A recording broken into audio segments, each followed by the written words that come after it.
Terry. Mr. President, the war in Iraq has lasted almost as long as World War II for the United States. And as you mentioned, October was the deadliest month for American forces this year, in a year. Do you think we're winning, and why? First of all, this is a different kind of war than a war against the fascists in World War II. We were facing a nation state, and two nation states, three nation states in World War II. We were able to find an enemy by locating its ships or aircraft or soldiers on the ground. This is a war against extremists and radicals who kill innocent people to achieve political objectives. It has a multiple of fronts. Afghanistan was a front in this war against the terrorists. Iraq is now the central front in the war against the terrorists. This war is more than just finding people and bringing them to justice. This war is an ideological conflict between a radical ideology that can't stand freedom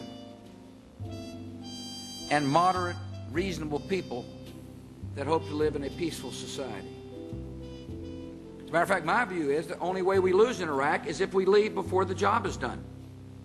And I'm confident we can succeed in the broader war on terror, this ideological conflict. I'm confident because I believe the power of liberty will defeat the ideology of hate every time, if given a chance. I believe that the radicals represent the few in the Middle East. I believe the majority of people want to live in a peaceful world. That's what I believe. And I know it's incumbent upon our government and others who enjoy the blessings of liberty to help those moderates succeed. Because otherwise, we're looking at the potential of this kind of world.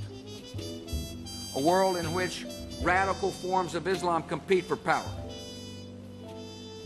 A world in which moderate governments get toppled by people willing to murder the innocent. A world in which oil reserves are controlled by radicals in order to extract blackmail from the West. A world in which Iran has a nuclear weapon. And if that were to occur, people would look back at this day and age and say, what happened to those people in 2006? How come they couldn't see the threat to a future generation of people? Defeat will only come if the United States becomes isolationist and refuses to, one, protect ourselves, and two, help those who desire to live in a moderate, peaceful world. And it's a hard struggle, no question about it, which stands in stark contrast to a government that would be chaotic, that would be a safe haven for the enemy to launch attacks on us. One way for the American people to understand what Iraq could look like is what Afghanistan looked like under the Taliban. A place where there was no freedom. A place where women were taken to the public square and beaten if they did not adhere to the strict, intolerant guidelines of the Taliban. A place where thousands trained to attack America and our allies.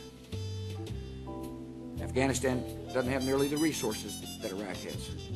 Imagine a safe haven for an enemy that ended up with the resources that it had. The big issue right now is whether or not Iran will end up with a nuclear weapon. And so our issues with Iran are many. And our position is very clear to the Iranians. There is a better way forward for the government and the people than to be isolated.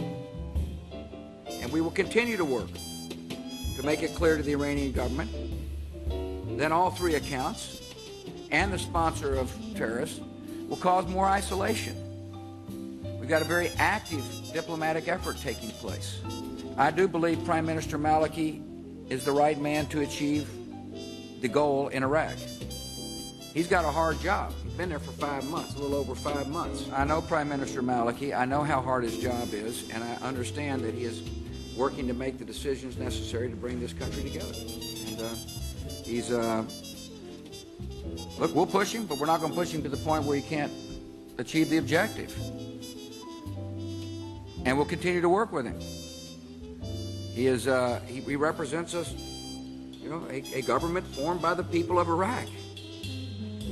It's a, and he's got a tough job. I mean, look, think about what his job is like. He's got to deal with political factions. He's got to deal with the hatred that is left over from the tyranny of Saddam Hussein. There's a lot of people still furious about what happened to them during Saddam Hussein's period. You can imagine that. What happens if your brother or sister would, you know, had been assassinated by Saddam Hussein and his political party? You wouldn't be happy about it. Reconciliation is difficult in a society that had been divided and tortured. This is a tough war in Iraq. I mean, it's a hard fight, no question about it. All you got to do is turn on your TV. But I believe that the military strategy we have is going to work. That's what I believe, Peter.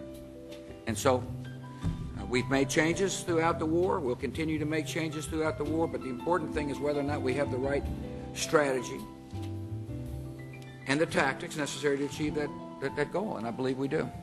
This is a sovereign government. It was elected by the people of Iraq. What we're asking them to do is when do you think you're going to get this done? When can you get this done? So the people themselves in Iraq can see that the government is moving forward with a reconciliation plan and plans necessary to unify this government. That is substantially different, David, from people saying, we want a time certain to get out of Iraq. As a matter of fact, the benchmarks will make it more likely we win. Withdrawing on an artificial timetable means we lose. Now, I'm giving the speech. You're asking me why I'm giving this speech today? Because there's, I think I owe an explanation to the American people, and will continue to make explanations. You've said, Mr. President, several times here this morning that the definition of failure in Iraq would be to leave before the job is done. But you also said that you have no intention of seeing our troops standing in the crossfire of a sectarian war within that country, with many observers on the ground saying that civil war in Iraq is as close as it's ever been. How do you reconcile those two statements, and what happens if a full-fledged civil war breaks out? Dick, our job is to prevent the full-scale civil war from happening in the first place. One of the missions is to work with the Maliki government to make sure that there is a political way forward that says to the people of Iraq, it's not worth it. Civil war is not worth the effort by them. It's in our interest that the forces of moderation prevail in Iraq and elsewhere in the Middle East. A defeat there, in other words, if we were to withdraw before the job is done, it would embolden extremists. It would say, you know, we were right about America in the first place, that America did not have the will necessary to do the hard work. That's precisely what Osama bin Laden has said, for example. A defeat there would make it easier for people to be able to recruit extremists and kids to be able to use their tactics to destroy innocent life. A defeat there would dispirit people throughout the Middle East who wonder whether America is genuine in our commitment to moderation and democracy. And I told you what the scenario, Dick, could look like 20 or 30 years from now if we leave before the job is done. It's a serious business. And that's why I say it's a call of this generation. And I understand how tough it is, see? But I also said in my remarks, just because the enemy has been able to, you know, make some progress doesn't mean we should leave. Quite the contrary. We ought to do everything we can to help prevent them from making progress, and that is what our strategy is. Elaine, you're asking me hypotheticals. Our job is to make sure there's not one. See? Been around here 5.5 years. You know I won't answer hypotheticals. All right, Dan.